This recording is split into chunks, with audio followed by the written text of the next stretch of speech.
All right, so last time we were talking about the investor game, and this was a coordination game.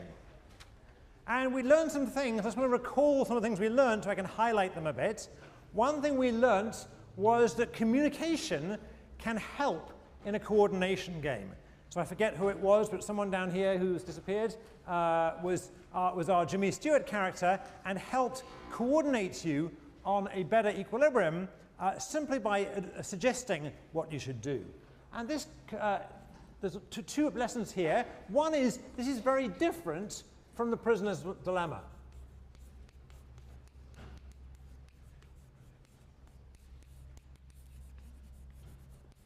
So we learnt the very first time that in the prisoner's dilemma, communication per se won't help. But in a coordination problem, which could be just as serious socially as a prisoner's dilemma, in a coordination problem, it may well help. And the reason it helps is you're trying to coordinate onto a Nash equilibrium. And one way to think about Nash equilibria is that they are self-enforcing agreements. So provided everyone believes that everyone else is going to go along with this agreement, then everyone in fact will. All right? I want to make another slightly more philosophical remark associated with this, and it's to do with the idea of leadership. So leadership is kind of a big word that you see written probably too often these days in too many newspaper articles, and it probably comes up in too many Yale classes. And I don't claim to know anything about leadership, all right?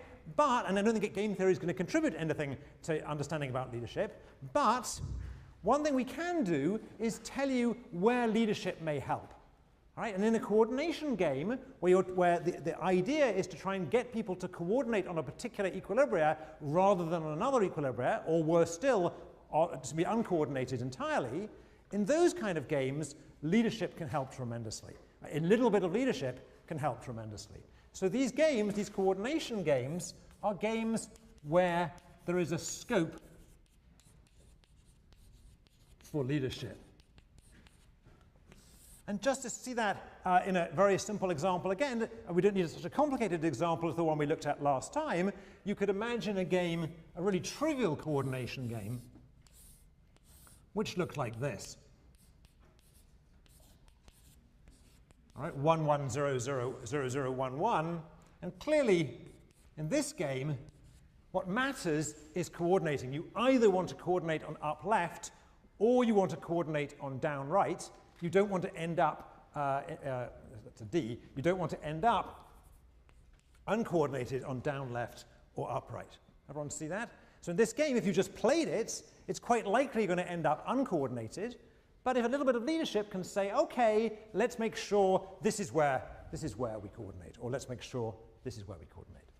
All right? So this matters a lot. And I don't want to overplay the social importance of this, but go back a couple of years to what was happening in the aftermath of Katrina and realize how important, how bad things get when things fail to be coordinated.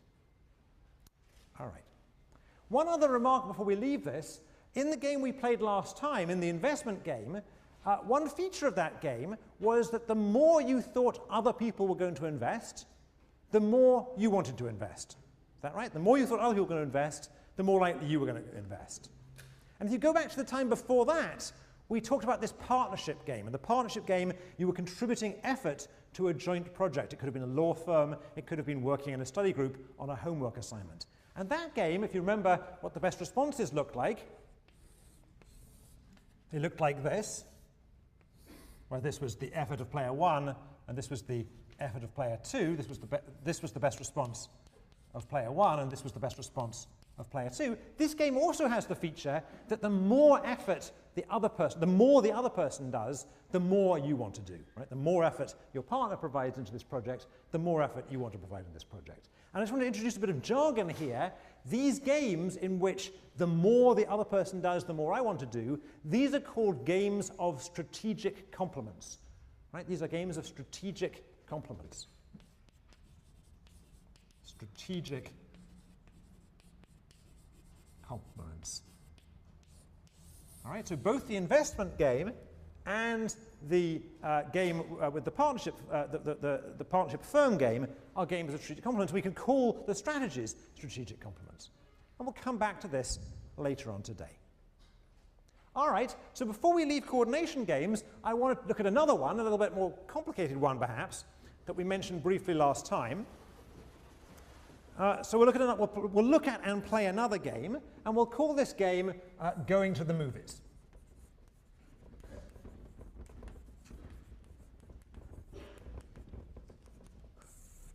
All right, so I always regard one purpose of this class to help hapless Yale students in their dating strategies.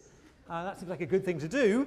How many of you just, we don't need to show the camera on this, but how many of you are econ majors? There's a lot of people who probably need a lot of help with their dating strategies, right? Right? Okay. So the idea of this game is a couple is going to meet up at the movies, and let's have a look at the movies concerned here. And we'll draw, there's 3 possible movies. All right, well, the movies we're going to look at are The Bourne Ultimatum and the movie called Good Shepherd and a movie called Snow White. And I'll explain the game in more detail in a second. Now, it used to be in the old days before I had kids, I could list off 15 current movies and help you a bit more with your dating strategy by giving you instant movie reviews, but now I have kids, I get to see precisely 2 movies a year, and the 2 movies I got to see this year were The Bourne Ultimatum and The Good Shepherd, and now I think about it, both of those have Matt Damon in it, and my wife chose both, so maybe I need to work out some more. So just to give you some idea about this movie, how many of you saw Bourne Ultimatum? Quite a lot of you. This is a movie, it has pretty good action, virtually no plot.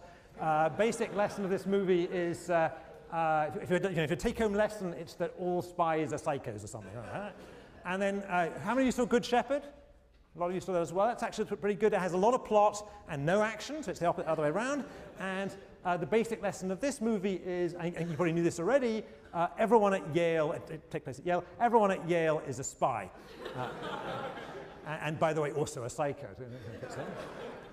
And the third movie is Snow White, which I haven't gone out to see, but my 4-year-old daughter has seen on 24 of the last 27 nights on video. And this movie, I don't know if I'd recommend it that much. Perhaps I'm being too PC, but I'm not convinced that for the modern woman, hanging around waiting for your prince to come is really a good strategy. By the way, for those of you who are, I don't suppose you are, but if you are doing that strategy, I'm going to get in trouble. Never mind. If you are doing that strategy, take it from a Brit. Most princes are as dumb as toast. It's not worth waiting for. All right, so let's put the payoffs in here. So the idea here is that these people are going to move. They're going to meet at the movie. They're going to go out to a movie, and they've decided to go to the Criterion or the local movie house, and there are these 3 movies showing, and they're all excited about going to this movie, except being economics majors and not very good at dating, they have forgotten to tell each other which movie they're actually going to go to. Right? They're going to meet in there on the back row probably, and but they're not telling us which movie. So there's a problem, and let's put in the payoffs, and we'll put in the payoffs that roughly I think would correspond to my preferences, and we'll talk about what these preferences mean in a second. So here we go. So -1, -1, 0, -1, 0, -2, -2. So here are the preferences for these movies of player 1 and player 2. And you can see from these preferences, from these payoffs, that the best thing for player 1 is for both people to meet and go to the Bourne Ultimatum. This is the action movie. All right, so as not to be sexist, let's assume this is the she and this is the he. So she would like to go and see Matt Damon beat people up and coordinate there. That's her favorite thing. And she gets nothing if they fail to coordinate. And so on and so forth. Her second choice is to manage to coordinate at Matt Damon being a Yale spy. All right, and then she really doesn't want to go and see Snow White. And the worst thing of all, actually this is for both players, the worst thing of all is to coordinate at Snow White, because then you've got to talk about it afterwards at coffee.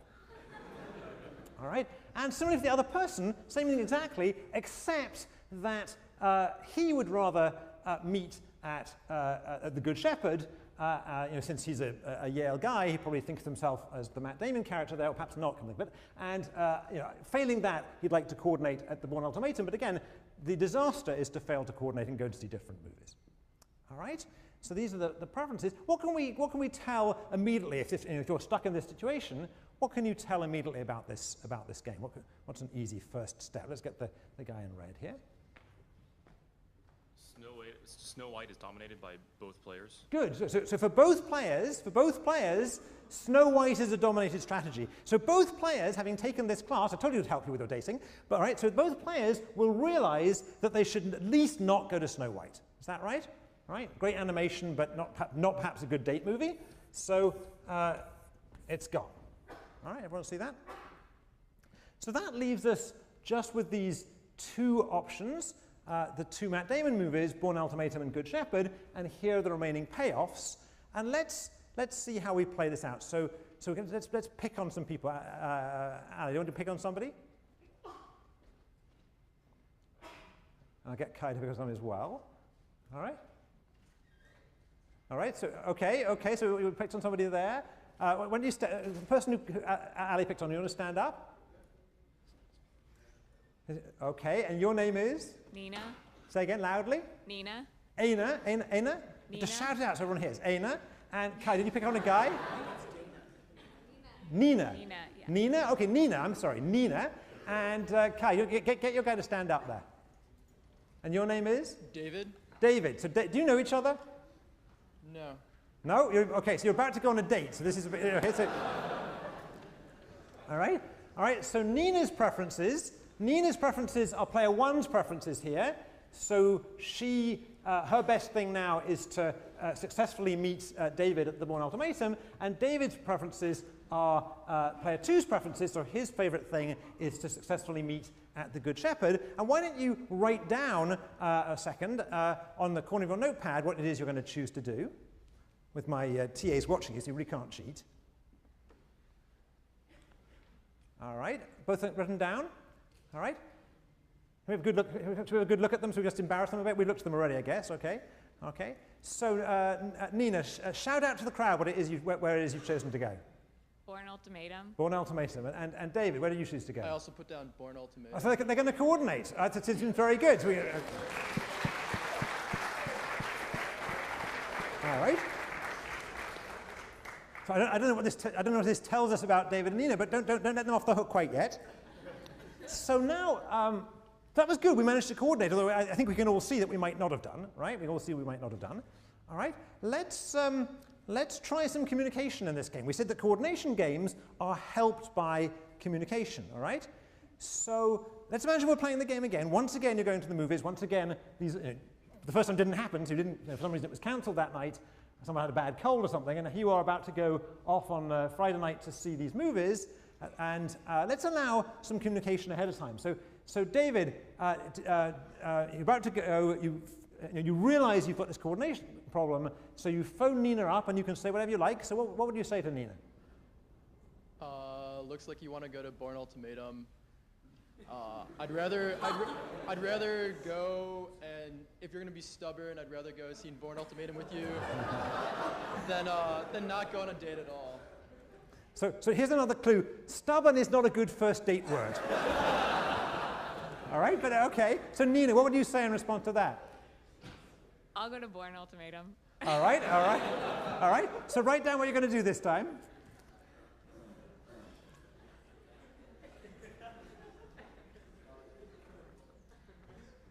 All right, and Nina, what did you do? Bourne Ultimatum. David?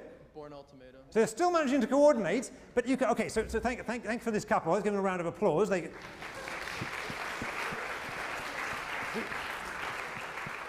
We may come back and pick on you later on in the course, but we'll leave it for now. All right, so in this case, the communication worked, all right, but am I right in thinking that the communication isn't such an instant solution as it was in the game we saw last time? This game's a little bit harder to get communication to work. Now, why? I mean, is that right, first of all? So what's the problem here? Why is this a slightly more difficult game? Let's keep the mics handy a second. Why is this a more difficult game to attain coordination in? Yeah, that's the, can you? Neither of the best responses is a Nash equilibrium.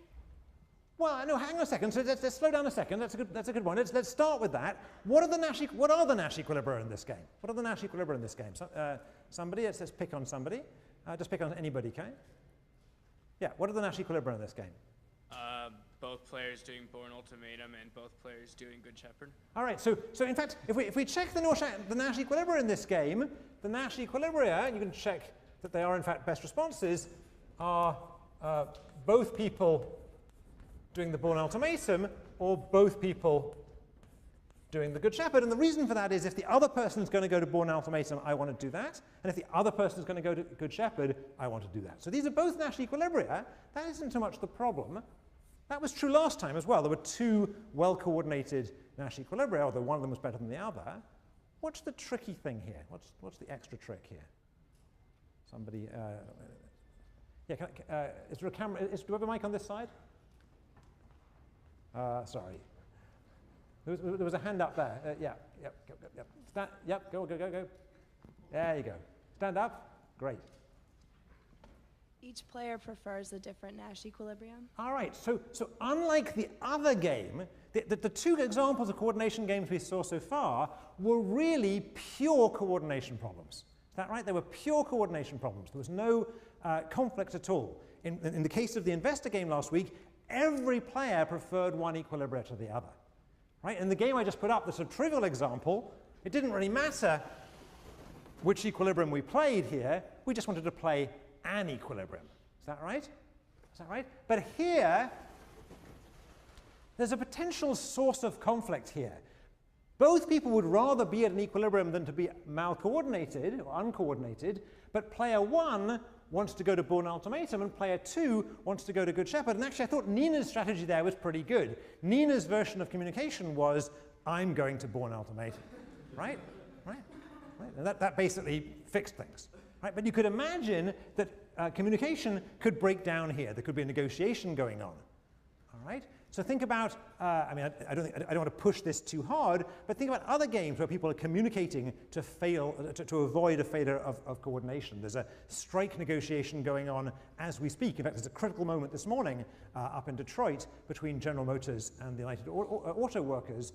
And I don't want to say that strikes are only about miscoordination, but clearly everyone's better off if they come to some agreement rather than strike. There's at least some agreement that's going to be better for everybody than a strike. And yet, because there are conflicting interests there, basically in that case, conflicting interests about health and pension payments, it could well be that you end up failing to coordinate.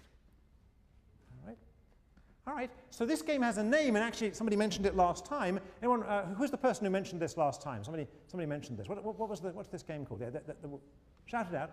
Battle of the Sexes. That's good. So this game's called the Battle of the Sexes.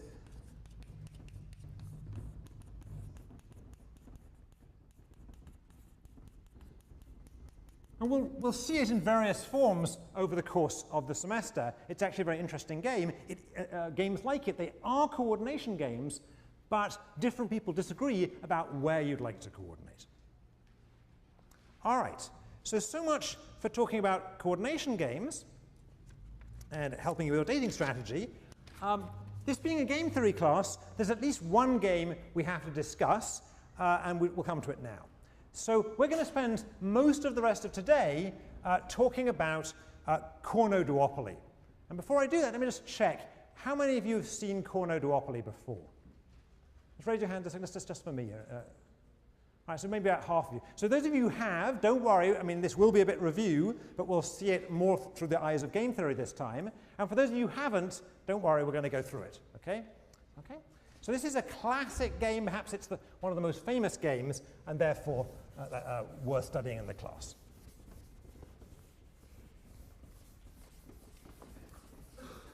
Now, as a purely game theory exercise, one reason for studying Cournot duopoly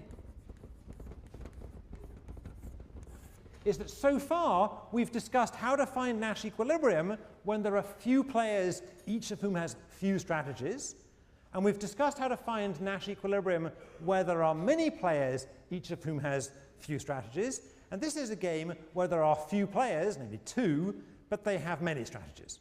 All right, they actually have a continuum of strategies. All right. For those people who aren't familiar with this and are worried about the economics of it in particular, it's gone over in considerable detail in chapter 6 of the textbook. In chapter 6 of the textbook. Of the data book. All right. So let's just motivate this a little bit.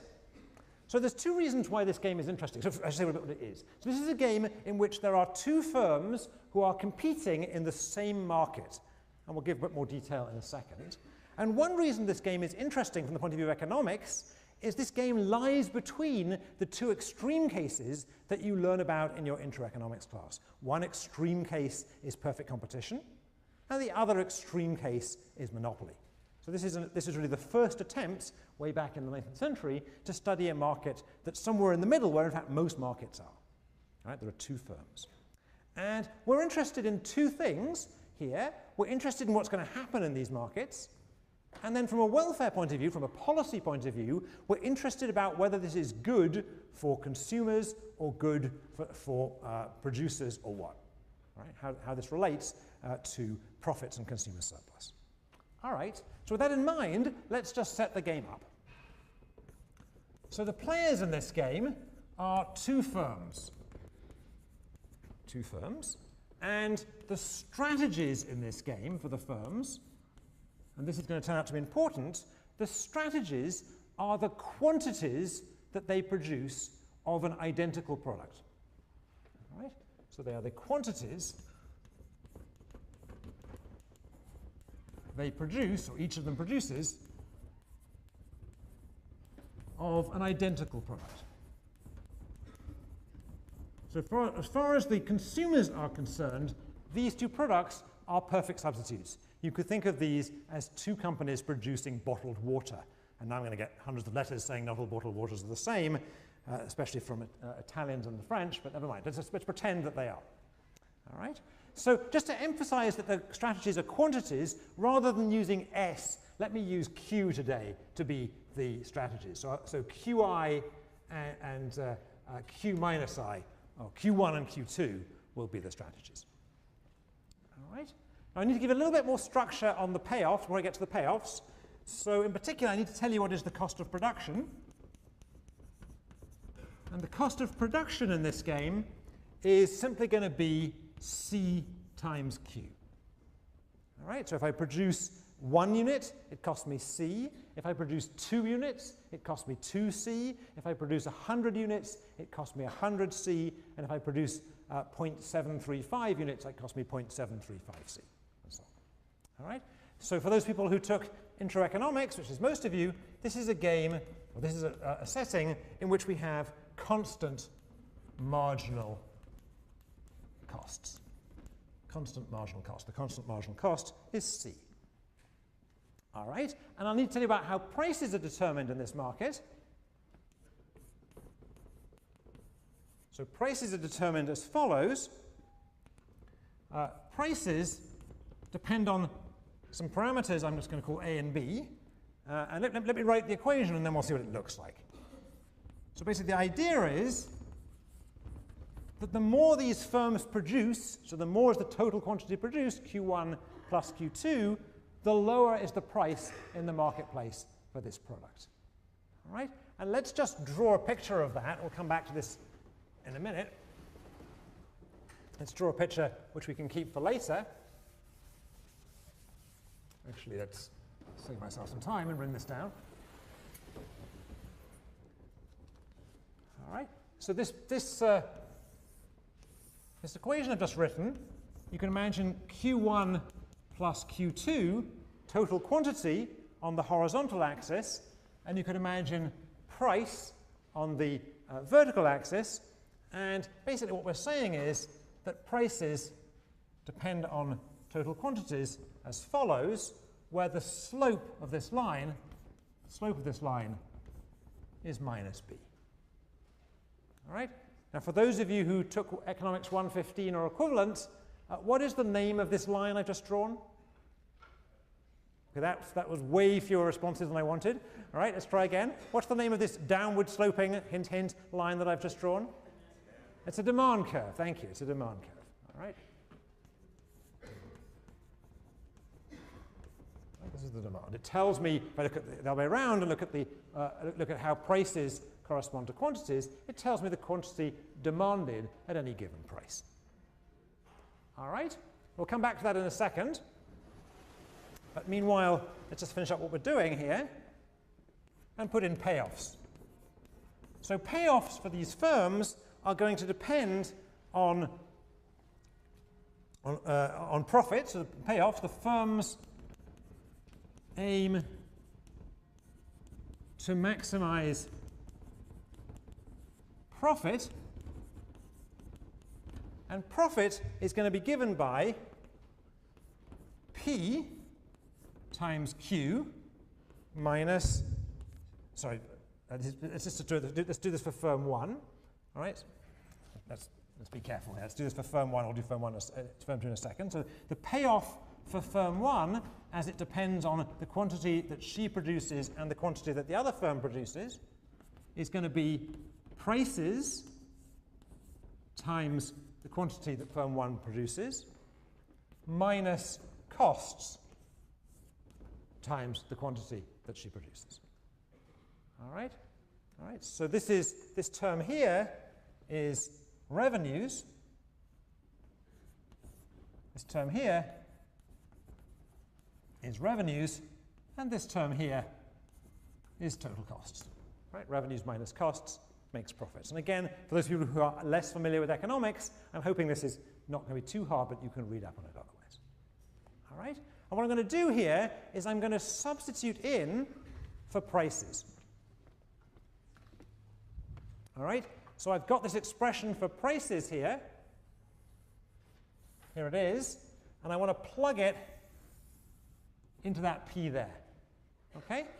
All right? So I'm just going to rewrite it now with that P expanded out. All right? So I'm going to get, and I'm going to multiply out at the same time. So I'm going to have A Q1 minus B Q1 squared minus B Q1 Q2 minus C Q1. Right, so all I'm doing here, nothing particularly exciting, I'm simply plugging this expression in for P, and then I multiplied the whole thing out because it was all multiplied by Q1. And I should warn you again that I'm very likely to make mistakes when I'm doing this kind of thing, so please catch me if I do. All right? So here I have a new expression for firm 1's profit, and I could do the same for firm 2, but I'm not going to because that would get boring. Okay? All right, so this is just firm 1's profit. Okay, now with this in hand, what I want to do is, and firm 2 have a similar expression, what I want to do is I want to figure out the Nash equilibrium of this game. Right, now I will need the other board. I want to figure out the Nash equilibrium of this game. Both firms are producing quantities. Both firms are trying to maximize profit. And I want to find out the Nash equilibrium. How do I go about that exercise? What do I need to do to find each firm's Nash equilibrium? How do we always find Nash equilibrium when we're not guessing? What do we do? Anybody? Somebody way over there who's going to be way off camera, but perhaps we can get a mic in there. Can we get him? Sorry, he's way in the corner there. Come this way along so a bit closer to the aisle. There you go. Well, we would just delete the, we would iteratively delete dominated strategies. Okay, we could do that. We could try iteratively deleting dominated strategies and see if that process converged. I had something else in mind here, something that's more straightforward. What else? So the guy in red? Identify the best responses of each player as a function of the others and find out where they intersect. Okay, so that was correct. Let's say it more loudly. Shout. Identify the best responses of each player as a function of the others and find out where they intersect. Okay, good. So what we're going to do is we're going to figure out player 1's best response quantity to each possible choice of player 2. And then we're going to flip it around and figure out player 2's best response quantity to each possible choice of player 1. And then we're going to see where those coincide, where they cross. All right, so just like we've done several times before. All right, so what I need to do then is I need to figure out what is player 1's best response for each possible choice, Q2, of player 2. All right, so how do I do that? How do I do that? I want to find the best response. How do I do that? Everyone's looking like this is, but I bet you all know, really. Anybody? Do you want me to cold call somebody? No. Ah, there's somebody, yeah. Sorry, mate, it's an athletic day for you. Somebody way at the back there. Sorry. Stand up and shout. Find the best response function by differentiating this and maximizing the function for every Q2. So okay, good. So what we're going to do is, all right, good. We're trying to maximize, but the best response is going to maximize these profits. All right. So in particular, what we're going to do to find out what quantity Q1 maximizes this profits for each choice of Q2, we're going to differentiate this with respect to Q1, and then what? And then set it equal to 0. Okay. So again, let me just take a look out there. How many of you remember this? We did this once before already, this class. How many of you remember this from your high school calculus days or from 112? Yeah, quite a number of you actually remember it. Okay, good. So what we're going to do is we're going to differentiate this thing to find a first order condition. We're going to differentiate with respect to Q1. Right, the thing we're trying, our control variable, the thing we're trying to maximize the thing with respect to, and set it equal to 0. All right, so what I'm going to get, so this term here, AQ1, is going to become an A, and this term here, minus BQ squared, is going to become a 2BQ1, and this term here, minus BQ1, Q2, is going to become a minus BQ2, and the last term, minus CQ1, is going to become a minus C. All right, everyone happy with that? So what I did was I differentiated this fairly simple function with respect to Q1, and since I want to find a maximum, what I'm going to do is I'm going to set this thing equal to 0. All right, so at my maximum, I'll put a hat over it to indicate this is the argmax. At my maximum, I'm going to set this thing equal to 0. Now, but just since we're being nerdy in this class, despite our attempts to go dating, we're being nerdy, let's actually be a little bit careful. This was a first order condition, or a first order necessary condition. I actually need to check the second order condition. So how do I check the second order condition? I differentiate again, right? I differentiate a second time and check the sign. So the second order condition, I differentiate this expression again with respect to Q1. The only place Q1 appears here is here. So when I differentiate again, I'm just going to get minus 2b. And sure enough, that's negative, which is what I wanted to know. That's just to check that when I'm finding this thing, I'm finding a maximum and not a minimum. All right, good. Good. OK, so this is our key expression. And I'm going to use this expression. I'm going to solve it for Q1. So the best response for player 1 as a function of what player 2 chooses, Q2, is just equal to the Q1 hat in this expression. And if I solve that out carefully, I will no doubt make a mistake, but let's try it. I'm going to have A minus C over 2B minus Q2 over 2. All right, so try that at home. But I think I did that right. So I took this to the other side, and I divided through by 2b, and the b here cancelled. All right, everyone just stare at that a second, make sure I get it right. I'm very, very capable of getting these things wrong. All right, good. So what I have here is an equation that tells me player 1's best response for each possible choice of player 2. All right? And I could do the same thing for player 2 to find player 2's best response for every possible choice of player 1. On the other hand, we know the math is going to be the same. So let's cheat. I know that player 2's best response for every possible choice of player 1, which if we'd done it would be Q2 hat, is going to equal A minus C over 2B minus Q1 over 2. Right? So I'm just flipping around the 2's and the 1's. So at this point, I found player 1's best response as a function of Q2. I found player 2's best response as a function of Q1. And the way I did it, just to remember, the way I did it was I applied a little bit of 112 and or high school calculus. Right? Essentially single variable calculus. All right. Now, before we could just solve at this point, but it's not. Let's draw these. Let's draw these. Okay? So what I'm going to do is I'm going to go back to my picture and draw these functions. I'll just remind ourselves what these functions are. It's A minus C over 2B minus Q2 over 2, and equivalently for player 2. All right, that's the thing. It is hidden by the board now. What I want to do is I want to draw a picture a little bit like we did for the partnership game. So in the partnership game, we put efforts on these axes, and now I'm going to put quantities on these axes.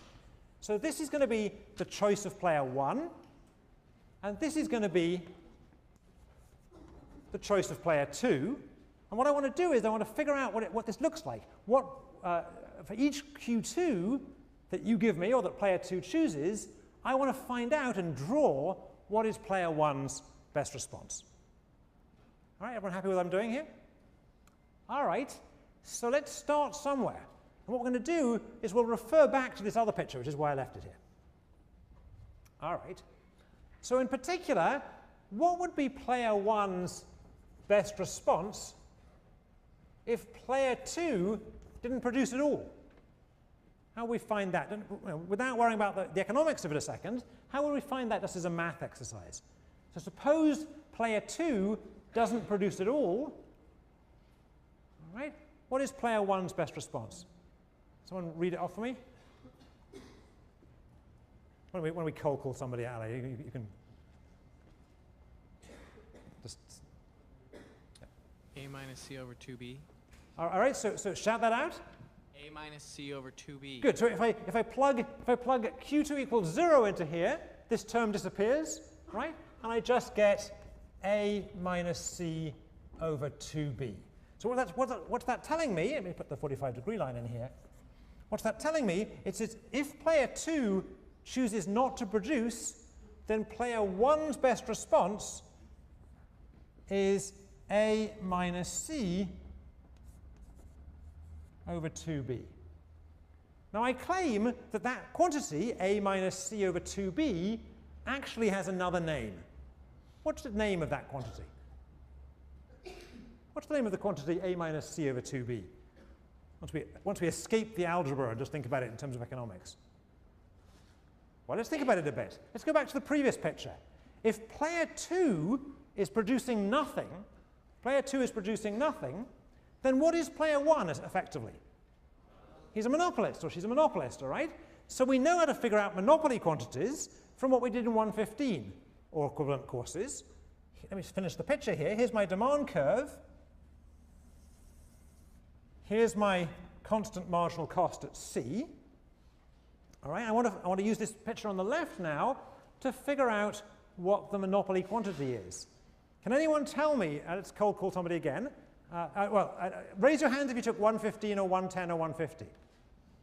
Oh, no, I know more of you took it than that. It's a prereq for the class, right? Raise your hands if you didn't take any of those things.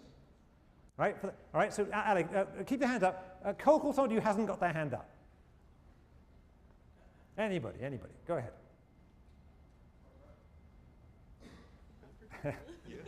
We're passing the back here.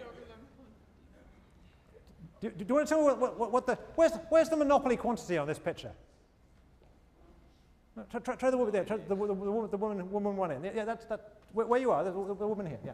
Oh no, I really don't remember. Don't remember? Don't remember? Who else doesn't remember? Who else? Somebody must remember. Don't remember is a good reply if you're auditioning for it to be the Attorney General, but it's not such a good reply.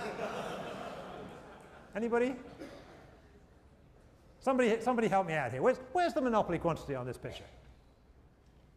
good review exercise, this. Yeah? It's where the marginal revenue is equal to the marginal cost. Ah, it's where marginal revenue equals marginal cost. I should have picked on one of the SOM people, by the way. It's where marginal revenue equals marginal cost, right? The reason I should pick on the SOM people is their ambition in life is to run a monopoly, right? So, all right?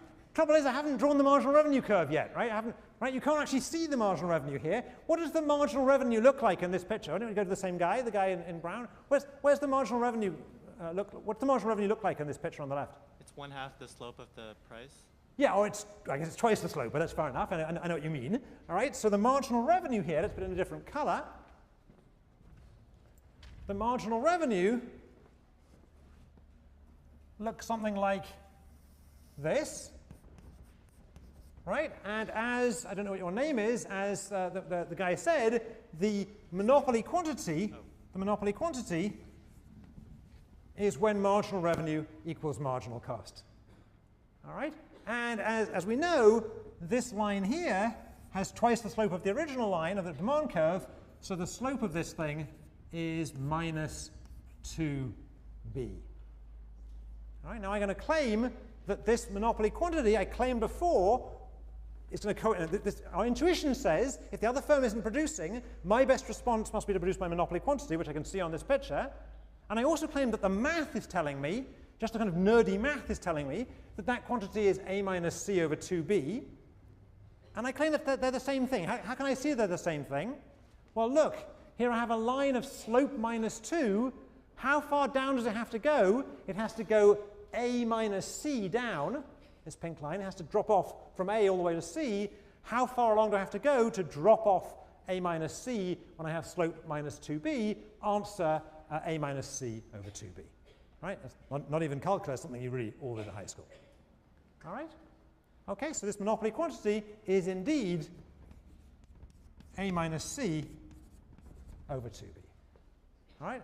And I'm going to ask again, is some of this coming out of the fog? I mean, you may not have seen it with the algebra before, but some of this sort of pictures have you seen before? It's good review exercise for some of you who have taken 150 and are about to take 150 or are there now. All right, so we found precisely 1 point on this best response picture, and there's a lot of points to find, and it's 12:20, so we're going to get going. All right, so let's try and find another point. All right, let's ask a different question. How much quantity would firm 2 have to produce in order to induce firm 1 not to produce at all? Say it again. How much quantity would firm 2 have to produce in order to induce firm 1's best response to be 0?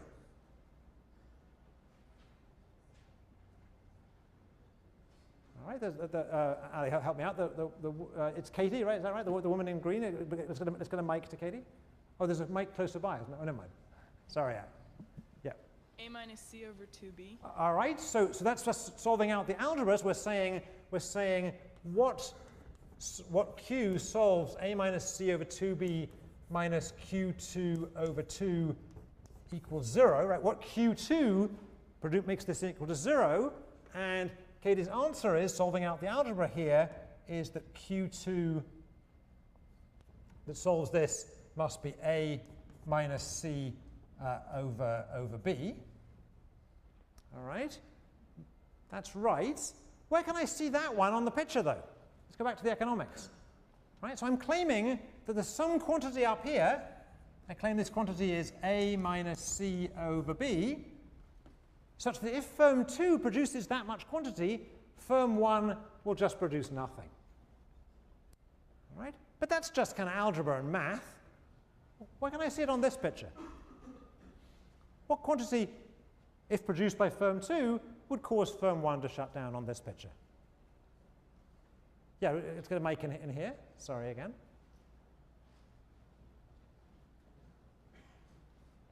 That's where the marginal cost and the demand lines intersect. All right, so it's here, right? It's here.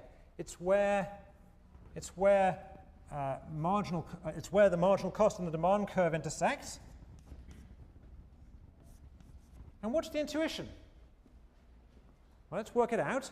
Suppose firm 2 has produced all of this quantity up to here. All right, so firm 2 is already producing all of this quantity. So already, just from firm 2's production, the price has been driven all the way down to costs. All right? So if I'm firm 1, if I produce any more quantity, what's going to happen to the price? If I produce any quantity at all in addition to what's out there already, what's going to happen to the price? It's going to be pushed below costs. Right? So I'll be producing this stuff, this water, at cost C, and only getting P, which is now going to be less than C, in return. So I'll be losing money on any product that I produce. Everyone see that? I'll say it again. So if firm 2 produces all the way up to here, then any product produced by firm 1 is going to push prices even lower. In particular, they'll be lower here than costs, and so you'll make losses on that product. All right? What's the name, going back to Economics 115, what's the name for this quantity? The quantity where demand and marginal cost equal? That's the competitive quantity. All right? So this is the perfect competition quantity. In a perfectly competitive market, that's exactly where prices are going to end up. This is not a perfectly competitive market, but if it were, that's where prices are going to end up. All right? So we have the monopoly quantity here, and we have the competitive quantity here, and in between, what does this best response curve look like? Somebody? It's a straight line. It's a straight line. Thank you. All right, so in between, this is just a straight line. All right, so here is the best response of firm 1 to each possible choice of firm 2. All right, everyone's looking really like this was hard, but it can't be that hard. You've seen it, most of you have seen this before. All right, so if you haven't seen it before, don't panic. All I did was I did a little bit of calculus, a little bit of algebra, and then I drew the thing. I just drew the thing. All right. Okay, so this is firm 1's best response as a function of Q2. What is firm 2's best response as a function of Q1? Just before we get there, just to remind you, the way we read this is you give me a quantity of firm 2, I find firm 1's best response by going across to the pink line and dropping down. So if firm 2 produces this amount, then firm 1's best response is this amount. If firm 2 produces this amount, then firm 1's best response is this amount. All right? Now conversely, how do we find firm 2's best response as a function of Q1? What does that look like? Yeah, you don't get the two guys in front of you? It's Shout it out. symmetrical. It's symmetrical across the 45-degree All right, axis. it's reflected across the 45-degree line. So let's reflect these 2 points. This will be here, and this will be, I'll be a bit more careful. I missed by a mile. Let me just try again.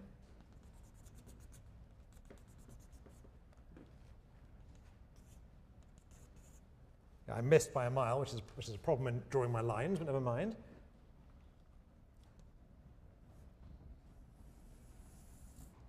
All right, so this will be the monopoly quantity for firm 2, and this is the competitive quantity for firm 1. All right, so if I'd drawn that better, it would look as if this was half of this distance. Right, but I didn't draw it well. Try and draw it better in your notes. All right? All right, so this is A minus C over B, and this is A minus C over 2B. So this distance and this distance are meant to be the same, and the way I've drawn it, these don't look the same at all. All right. And the way we read this green graph is you give me a choice of firm 1, Q1, I go up to the green line and go across, and this tells me the best response for firm 2. All right. So at this point, how many of you have seen this picture before? Good many of you have seen it before. All right. So I think we can really cold call somebody for this one. All right. So somebody tell me, pick some time to cold, when you cold call somebody out, anybody, can you close by? There we go. Okay, okay. So here's the tough question. what's the Nash equilibrium on this picture? Where the green and the pink line intersect. All right, where the green and the pink line intersect, all right? All right, so this must be the Nash equilibrium. Right, that wasn't hard, right? Okay, okay. All right. Now, okay, so why, well, let's go back again. Why is this the Nash equilibrium? Because at this point, as in the partnership game, we saw a similar thing. As in the partnership game, where the best responses intersect is where player 1 is playing a best response to player 2, and player 2 is playing a best response to player 1. So this is the Nash equilibrium in this Cournot game. All right? Let's do a little bit of algebra just to make sure we can find this thing. All right, so what we're going to do is set these two things equal to each other. Put in stars here. So at the Nash equilibrium quantities, I shouldn't really do this, but never mind. At the Nash equilibrium quantities, I'm going to have Q1 star is equal to A minus C over 2B Q2 star, etc. And Q2 star is equal to A minus C over 2B Q1 star over 2. All right, and now I'm going to solve this out by setting Q1 equal to Q2, since I know the game is symmetric. I know we're on the 45-degree line. All right, so all I have to do here to do this algebraically is to solve out these equations. So let's try and do that. So putting Q1 in here, right, if I substitute Q1 in here, what will it give me? It'll give me Q1 star is equal to A minus C over 2B minus Q1 star over 2. Let's multiply both sides by 2. I'll get 2 Q1 star is equal to A minus C over B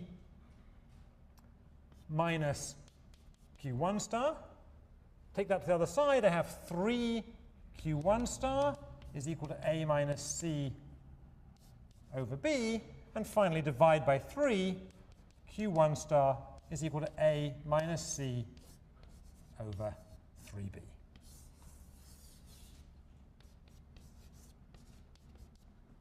All right? So that crossing point actually occurs at A minus C over 3B.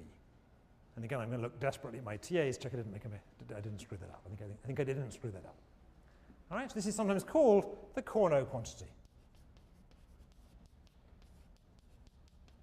Now this game of imperfect competition between two firms competing in quantities was thought up and studied by a French economist called Cournot almost 100 years before Nash.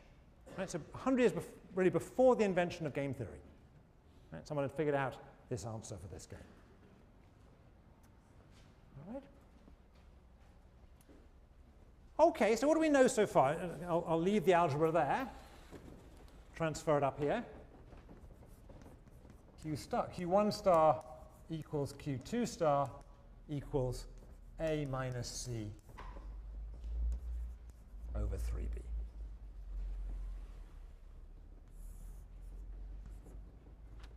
All right. So far we've been working pretty hard, and we haven't, I guess, learned a lot. We just kind of solved the thing out. Now we get to draw some lessons out of this thing. All right, so everybody who's feeling a little bit shell-shocked from having been doing algebra and calculus and drawing pictures and feeling like they've been cheated into taking a class that looks far too much like economics, calm down. We're going to actually talk about it now, okay? All right. So one thing to remark about this game, one thing we've learned immediately, is that this game is different in a significant way. It's different from the partnership game.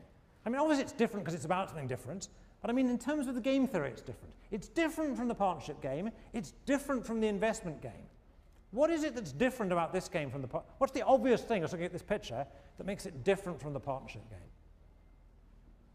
In the partnership game, the best response lines sloped up. Is that right? The more I did of my strategy, the more the other player did as a best response.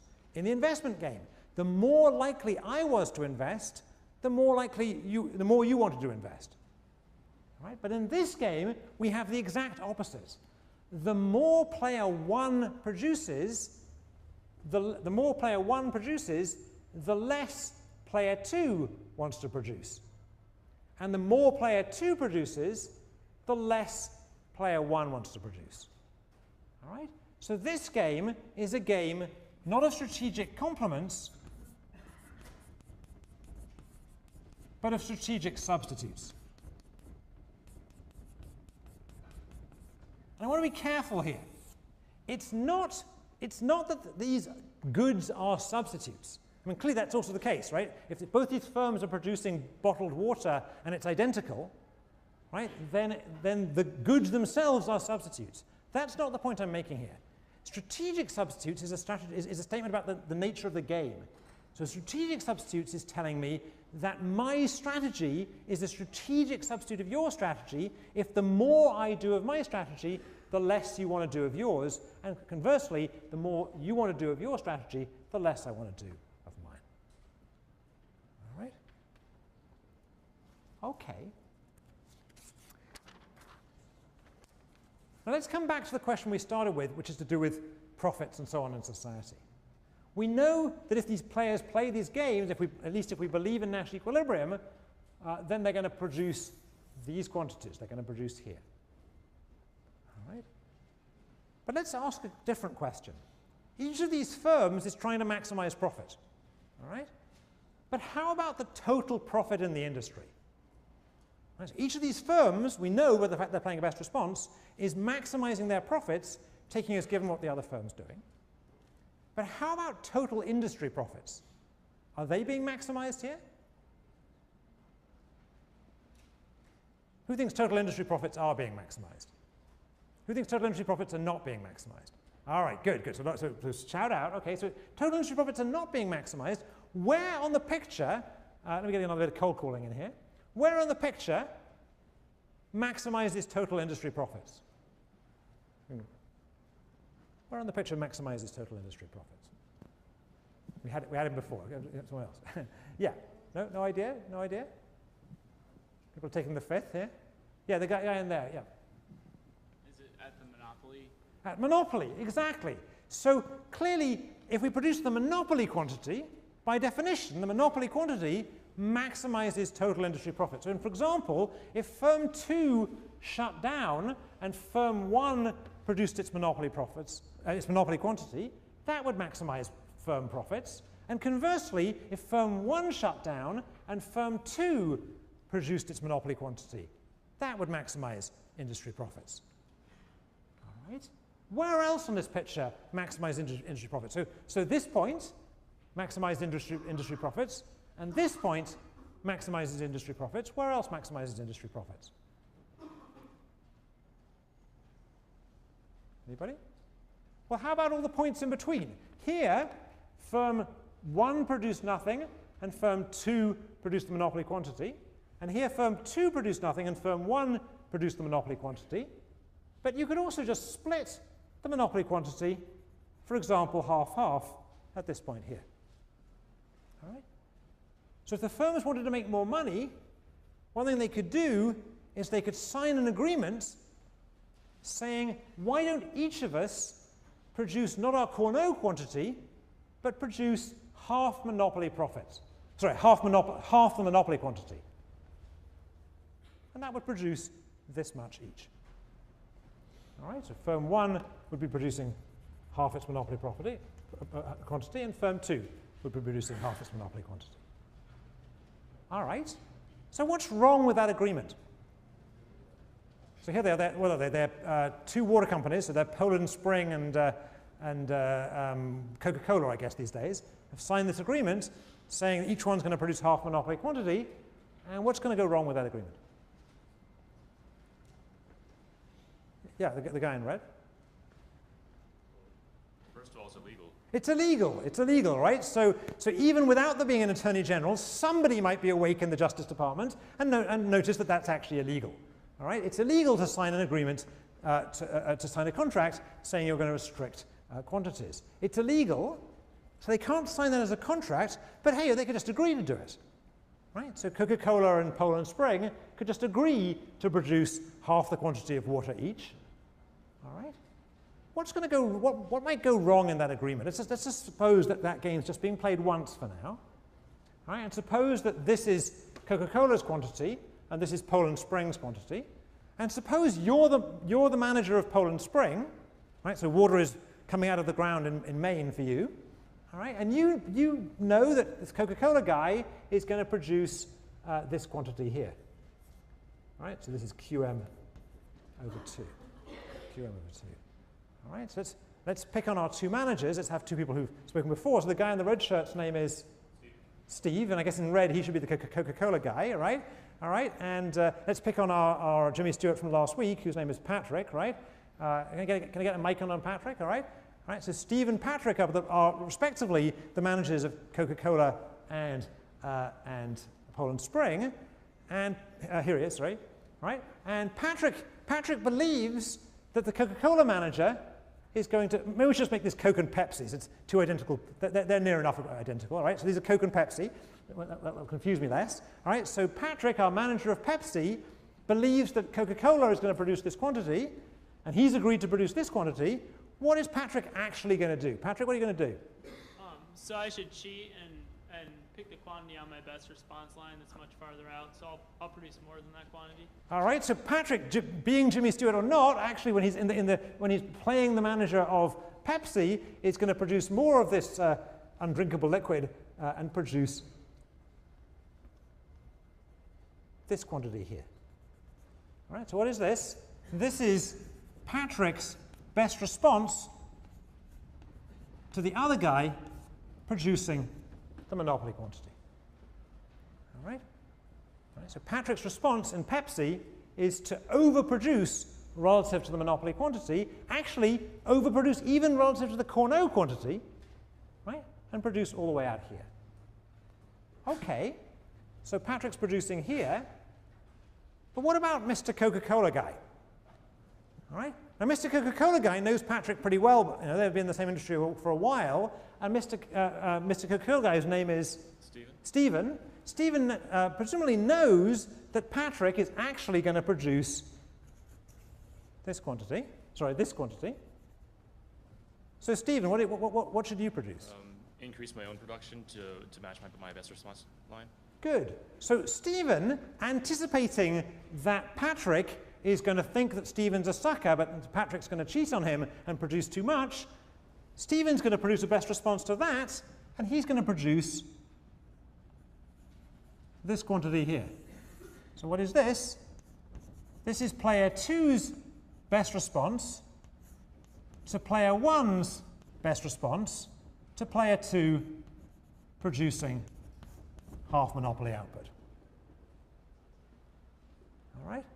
But Patrick knows Stephen pretty well, and he knows those guys who run Coca-Cola are pretty smart guys. So Patrick knows that the guy who runs Coca-Cola is going to anticipate that the guy who runs Pepsi is going to cheat on the guy who runs Coca-Cola, and hence the guy who runs Coca-Cola is going to play a best response to Patrick's cheating quantity. So what quantity is Patrick going to produce? So I reduce my production then, and I'll end up pretty close to the Cournot equilibrium. All right, so you're going to go to here. So this point here is, I don't even write this, this is the best response of player 1 to the best response of player 2 to the best response of player 1 to player 2 producing half monopoly output, and there are lots of brackets here. All right? And can anyone see where this process is going? Anyone see where this process is going? Right? It's going back to the Nash equilibrium. Right? Each of them is trying to play a best response to what they anticipate the other person's going to do. And in this game, if they keep on doing that, it's going to drag them back to Nash equilibrium. I want to be careful here. This won't be true of all games. But in this game, playing best response to each other, figuring out that in fact the other guy is going to cheat on me, or the other guy is going to anticipate that I'm going to cheat on him, or the other guy is going to anticipate that I'm going to anticipate that he's going to cheat on me, etc., will eventually drag us back to the Cournot quantity. All right? So it's going to be pretty difficult for us to sustain this joint monopoly output, this collusive agreement. We can't let the courts enforce it. We're Coca-Cola and Pepsi, so we really don't want to bring the mafia in, although maybe we do, I don't know. All right, so basically, we're stuck with this verbal agreement, and we both have an incentive to cheat and produce more, whatever it is, sugar water. All right? Okay. Now, in practice, this is not the only problem facing two firms who are trying to produce the monopoly output. Right? In practice, when firms try and have these agreements, which are not contracts, to try and produce joint monopoly output, what else goes wrong? What else goes wrong? So you could imagine some firms trying to have an agreement. We know they can't sign a legal agreement, but let's take that off the table. So, for example, in around 1900 in America, or a little bit earlier, let's say 1880 in America, it really isn't clear that it was illegal to write agreements to say we'll restrict quantities. Right? So firms did used to write that kind of agreement, but still something went wrong. What went wrong? So we're getting a little bit further away from the game and more back into the real world now. What kind of things went wrong? I want to get somebody who's nearer a mic. Can I get the woman here, the Yale shirt? Without a contract, there's no means of enforcement. All right, so it might be that, again, that there's a problem with enforcement, although actually in 1880 in America, it's not clear that they couldn't have enforced that contract. All right, so one problem is unenforceability, right? But that might, far enough ago, that might have been a problem. What else? The guy next to her, yeah? If they're not at the competitive outcut, they could undercut price and take the entire market. Let's be careful. We'll come back to that next time. But right now we're competing in quantities, all right? So we're not fixing prices here. We're not even naming prices. We're just producing Coca-Cola and Pepsi and, for want of a better word, spewing it out into the market. All right? What else goes wrong here? Well, one thing that goes wrong is that suppose Coke and Pepsi were able to either to write a contract or whatever to sustain joint monopoly output at this high price, this price which is, producing positive profits in the industry. It is going to turn out, therefore, that prices are going to be above costs. These firms are making a lot of profits. What do you think is going to happen in this industry? This industry that's got a lot of profit around it. What's going to happen in this industry? Yeah, the guy in the blue shirt here. Ali, this guy here. Another competitor could join the market. All right, another firm is going to come in and produce a similar product. So Dr. Pepper or something, is that the third one? Someone else is going to come in and produce cola in this industry. And that's exactly what happened in the US at the turn of the last century. Companies did produce agreements to restrict, for example, the production of paper and the production of rubber and the production of steel and the production of iron and the production of railway lines, actually, even quite complicated things. And sure enough, what you see very quickly emerging is new entrants entering the market to say, hey, these firms are restricting their quantities, we can get in there and make money. Right? So a competitive fringe of firms is going to enter and drive prices down. Now, I talked about that in 1900 America, whereas that happened in the 20th century more dramatically. So we know the early example in sort of golden age America, but where else did we see a competitive fringe enter when there was a collusive agreement to keep prices, keep quantities down? Airlines. So airlines, okay, good. So airlines is an example. We've seen that. Where else? Oil is probably the classic example. Airlines is a good example. Okay. So in oil, we all know that in the late 60s, early 70s, OPEC was formed precisely to restrict quantity among the major oil-producing countries, and very quickly we see companies other countries take advantage of this to start producing oil profitably. So who were the competitive fringe against OPEC? Anybody? Well, the Brits were, for a start. The Brits, England started producing, well, Scotland I should say, Britain anyway, started producing oil in the North Sea. Lots of countries in Latin America started looking and finding oil. And of course, Russian oil started being very, very profitable. All right, so there are various reasons why it's hard to maintain this collusive agreement. One is there's an incentive to cheat, and another is that other firms are going to enter. But before we leave this, let's just pose the question we started with. Suppose, in fact, we do end up back at the Cournot quantity. So here we are back at the Cournot quantity. All right. How does this quantity compare, and how do therefore do prices compare, and how do profits compare with monopoly prices on the one hand and competitive prices on the other? Right? So we know the quantity that's going to be produced. We figured that out. Here it is. We know that the quantity is going to be produced. Each firm is going to produce A minus C over 3B, and there are two such firms, so the total quantity produced in the market, the total quantity will be 2a minus c over 3b. All right? How does that compare to the monopoly quantity? Well, the monopoly quantity was a minus c over 2b, and the competitive quantity was a minus c over b. Just to remind you of those, they're on our picture. Here's a minus c over 2b, and here's a minus c over b. So this is the total quantity produced in this equilibrium, in this Cournot-Nash equilibrium. How does it compare to the monopoly quantity and to the competitive quantity? Anybody? A little bit of just staring at the board, which of these is bigger? So I claim that this total quantity being produced is less than the competitive quantity, but more in total than the monopoly quantity. All right? I was about to get the wrong way around. That's right. Right? So the total quantity being produced is less than would be produced under perfect competition, but more than would be produced under monopoly. And consequently, prices are going to go the other way. Right? And consequently, prices are going to be highest under monopoly, lowest under competition, and somewhere in between in this Cournot situation. All right? So from the point of view of the producers, this Cournot equilibrium is worse than monopoly but better than perfect competition. And from the point of view of the rest of us, the consumers, this Cournot quantity is worse than perfect competition but better than monopoly. All right? The only rider on that being if they're producing Coca-Cola and you have any kind of concern for your teeth, maybe you shouldn't produce so much anyway. All right. So far what we've done is we've looked at this sort of classic, I admit, not the most exciting game in the world, but a classic application of game theory to imperfect competition. Next time, I'm actually going to take this a bit further, but I'm going to leave this game behind and look at other ways in which we can study imperfect competition using game theory. Strategic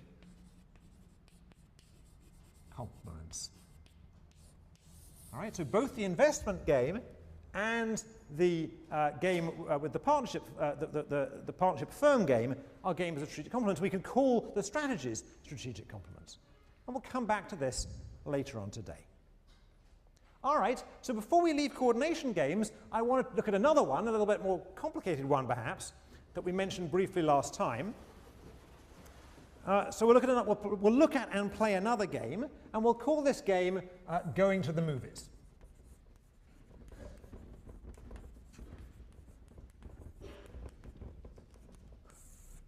All right, so I always regard one purpose of this class to help hapless Yale students in their dating strategies. That seems like a good thing to do. How many of you just, we don't need to show the camera on this, but how many of you are econ majors? There's a lot of people who probably need a lot of help with their dating strategies, right? Right? Okay. So the idea of this game is a couple is going to meet up at the movies, and let's have a look at the movies concerned here. And we'll draw, there's 3 possible movies. All right, well, the movies we're going to look at are The Bourne Ultimatum and the movie called Good Shepherd and a movie called Snow White. And I'll explain the game in more detail in a second.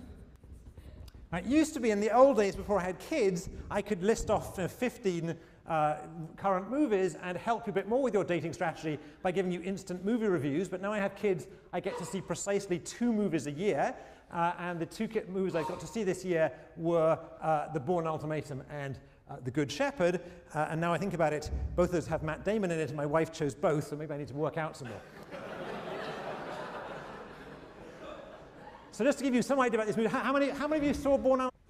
And just to see that in a very simple example, again, we don't need such a complicated example as the one we looked at last time.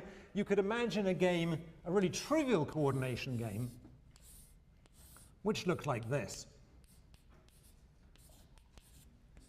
All right, 1 1 0 0 0 0 1 1, and clearly in this game What matters is coordinating. You either want to coordinate on up left or you want to coordinate on down right. You don't want to end up, that's a D, you don't want to end up uncoordinated on down left or up right. Everyone see that? So in this game, if you just played it, it's quite likely you're going to end up uncoordinated. But if a little bit of leadership can say, okay, let's make sure this is where we coordinate, or let's make sure this is where we coordinate. All right? So this matters a lot. And I don't want to overplay the social importance of this, but go back a couple of years to what was happening in the aftermath of Katrina and realize how important, how bad things get when things fail to be coordinated. All right. One other remark before we leave this. In the game we played last time, in the investment game, one feature of that game was that the more you thought other people were going to invest, the more you wanted to invest. Is that right? The more you thought other people were going to invest, the more likely you were going to invest. And if you go back to the time before that, we talked about this partnership game. In the partnership game, you were contributing effort to a joint project. It could have been a law firm. It could have been working in a study group on a homework assignment. And that game, if you remember what the best responses looked like, they looked like this, where this was the effort of player 1, and this was the effort of player 2. This was the best response of player 1, and this was the best response of player 2. This game also has the feature that the more effort the other person does, the more you want to do. Right? The more effort your partner provides into this project, the more effort you want to provide in this project. And I just want to introduce a bit of jargon here. These games in which the more the other person does, the more I want to do, these are called games of strategic complements. Right? These are games of strategic complements. Ultimatum? Quite a lot of you. This is a movie. It has pretty good action, virtually no plot. Basic lesson of this movie is, if your take-home lesson, it's that all spies are psychos or something. Right? And then, how many of you saw Good Shepherd? A lot of you saw that as well. It's actually pretty good. It has a lot of plot and no action, so it's the other way around. And the basic lesson of this movie is, and you probably knew this already, everyone at Yale, it takes place at Yale, everyone at Yale is a spy. And by the way, also a psycho. And the third movie is Snow White, which I haven't gone out to see, but my 4-year-old daughter has seen on 24 of the last 27 nights on video. And this movie, I don't know if I'd recommend it that much. Perhaps I'm being too PC, but I'm not convinced that for the modern woman, hanging around waiting for your prince to come is really a good strategy. By the way, for those of you who are, I don't suppose you are, but if you are doing that strategy, I'm going to get in trouble. Never mind. If you are doing that strategy, take it from a Brit. Most princes are as dumb as toast. It's not worth waiting for. All right, so let's put the payoffs in here. So the idea here is that these people are going to move. They're going to meet at the movie. They're going to go out to a movie, and they've decided to go to the Criterion or the local movie house, and there are these 3 movies showing, and they're all excited about going to this movie, except being economics majors and not very good at dating, they have forgotten to tell each other which movie they're actually going to go to.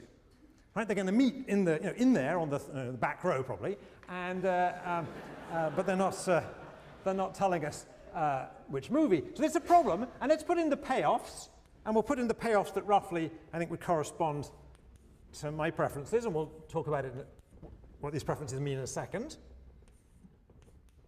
So here we go. So -1, -1, 0, -1, 0, -2, -2. So here are the preferences for these movies of player 1 and player 2.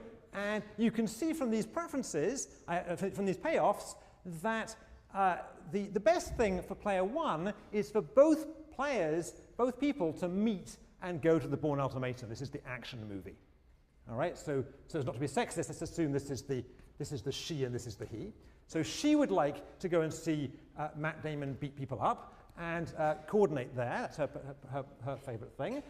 And she gets nothing if they fail to coordinate, and so on and so forth. Her second choice is to manage to coordinate at Matt Damon being a Yale spy.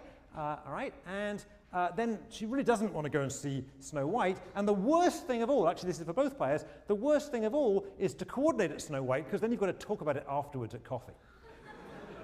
All right, and similarly for the other person, same thing exactly, except that he would rather meet at the Good Shepherd, since he's a Yale guy, he probably thinks of himself as the Matt Damon character there, or perhaps not, come to think of it. And failing that, he'd like to coordinate at the Bourne Ultimatum. But again, the disaster is to fail to coordinate and go to see different movies. All right? So these are the preferences. What can we tell immediately if you're stuck in this situation? What can you tell immediately about this game? What's an easy first step? Let's get the guy in red here. Snow White is dominated by both players. Good. So for both players, Snow White is a dominated strategy. So both players, having taken this class, I told you it would help you with your dating, but all right, so both players will realize that they should at least not go to Snow White. Is that right? Right? Great animation, but not perhaps a good date movie. So it's gone. All right, everyone see that? So that leaves us just with these two options. The two Matt Damon movies, Bourne Ultimatum and Good Shepherd, and here are the remaining payoffs. And let's see how we play this out. So let's pick on some people. Ali, you want to pick on somebody? I'll get Kai to pick on somebody as well. All right. All right. So okay. So we picked on somebody there. When do you the person who Ali picked on, you want to stand up? Okay, and your name is? Nina. Say again, loudly. Nina. Aina. Just shout it out so everyone hears. All right, so last time we were talking about the investor game, and this was a coordination game. And we learned some things. I just want to recall some of the things we learned so I can highlight them a bit. One thing we learned was that communication can help in a coordination game. So I forget who it was, but someone down here who's disappeared was our Jimmy Stewart character and helped coordinate you on a better equilibrium simply by suggesting what you should do. And this, there's two lessons here. One is this is very different from the prisoner's dilemma.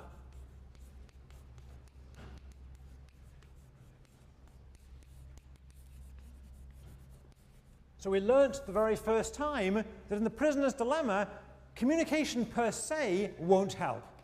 But in a coordination problem, which could be just as serious socially as a prisoner's dilemma, in a coordination problem, it may well help.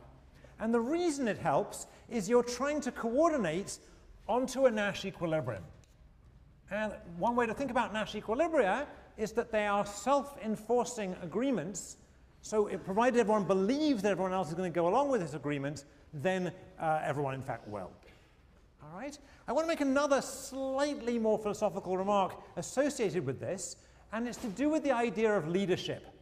So leadership is kind of a big word that you see written probably too often these days in too many newspaper articles, and it probably comes up in too many Yale classes. And I don't claim to know anything about leadership, all right? And I don't think game theory is going to contribute anything to understanding about leadership. But one thing we can do is tell you where leadership may help. All right? And in a coordination game, where the idea is to try and get people to coordinate on a particular equilibria rather than on another equilibria, or worse still, to be uncoordinated entirely, in those kind of games, leadership can help tremendously. A little bit of leadership can help tremendously. So these games, these coordination games, are games where there is a scope for leadership.